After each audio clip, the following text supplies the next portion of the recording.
Hello, I'm Sophie, your voice assistant on CloudChain channel. How can I help? Hello, Sophie. Tell me some interesting news, please. Well, there's a lot of interesting news. I'll tell you the hottest ones. Facebook dating, better than Tinder? If you can't find love, the Gatebox gadget will wait for you at home. Sticks that change the taste of food. Samsung. Wait, let's get more detailed.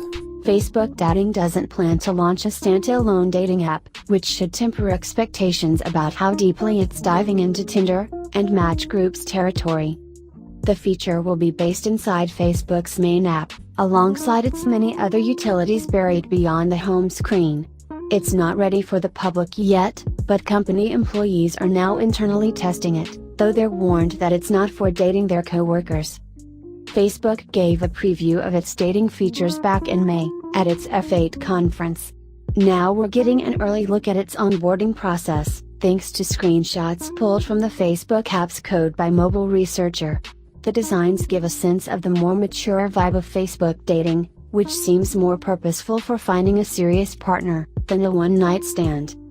Once you opt into activating Facebook dating, only other people who have also turned it on, will be able to see you, and it won't be shared to newsfeed. You can choose if friends of friends can see you or not, and dating profiles allow non-binary and transgender and orientation options. You'll unlock groups or events you're a part of for dating, and you'll be able to browse potential matches, based on the plethora of info Facebook knows about you.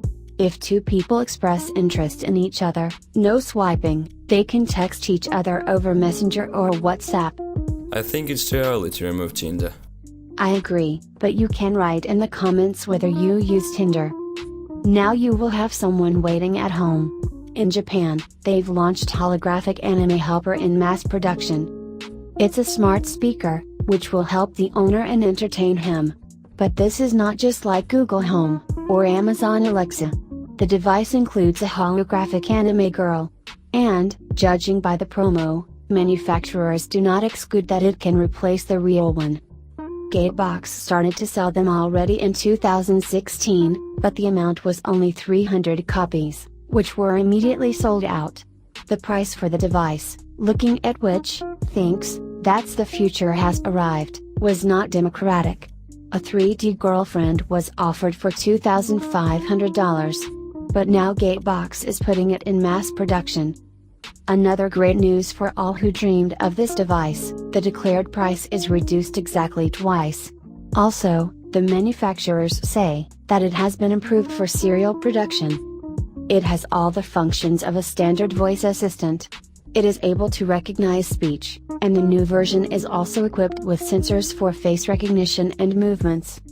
Inside the speaker is a live holographic anime girl, who must accompany owner.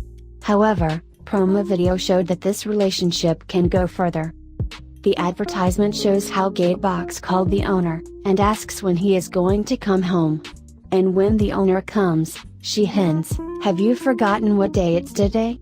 The owner takes out champagne, and they begin to celebrate the anniversary of their joint life, with a holographic girl. At the moment, the holographic assistant is sold only in Japan. But I'm sure, she will never be my competitor. Hacking the flavor of food with electric chopsticks.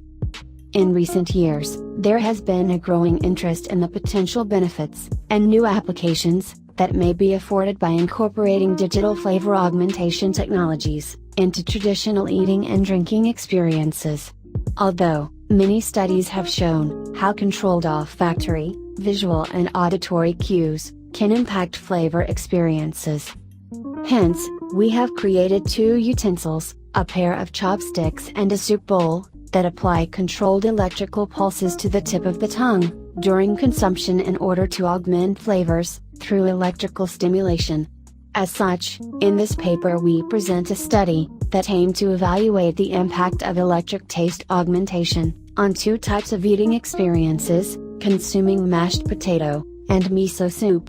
Based on this study, our findings demonstrate that 1. Significant increases in perceived saltiness and sourness can be achieved when consuming unsalted mashed potato, and 2. Significantly higher ratings of sourness can be achieved when consuming diluted miso soup. Samsung announces Galaxy Note 9 with bigger screen, huge battery, and more powerful S-Pen.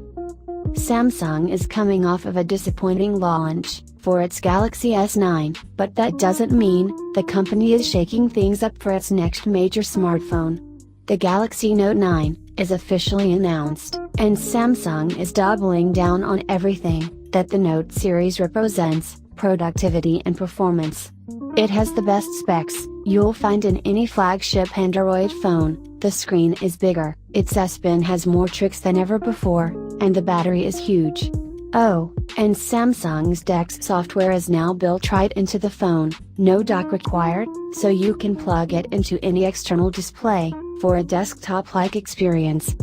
The Note 9 will be sold in two configurations. There's a 128GB and 6GB RAM model for $999, and a top-tier, 512GB and 8GB RAM version for $1,250. Pre-orders begin on August 10th, and the phone will be available on August 24th, at all major carriers or directly from Samsung.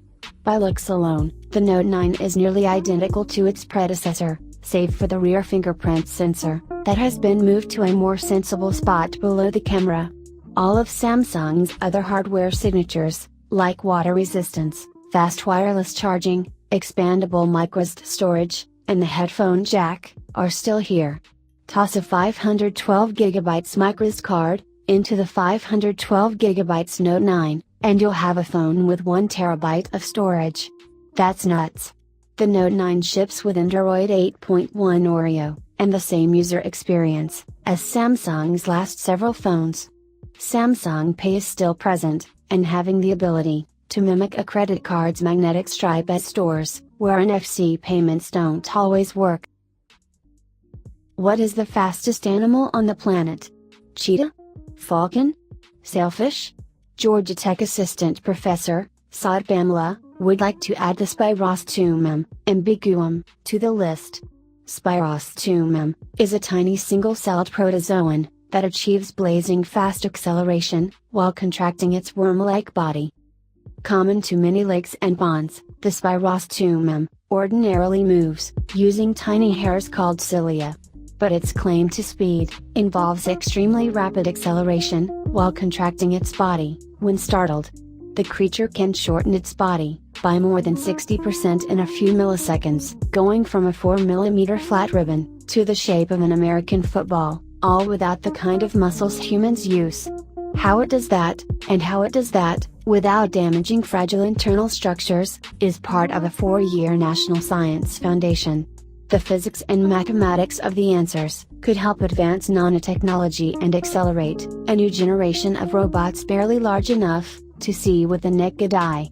As engineers, we like to look at how nature has handled important challenges, said Bamla. We are always thinking about how to make these tiny things that we see zipping around in nature. If we can understand how they work, maybe the information can cross over to fill the gap for small robots that can move fast with little energy use. That's all for today. See you and enjoy the videos.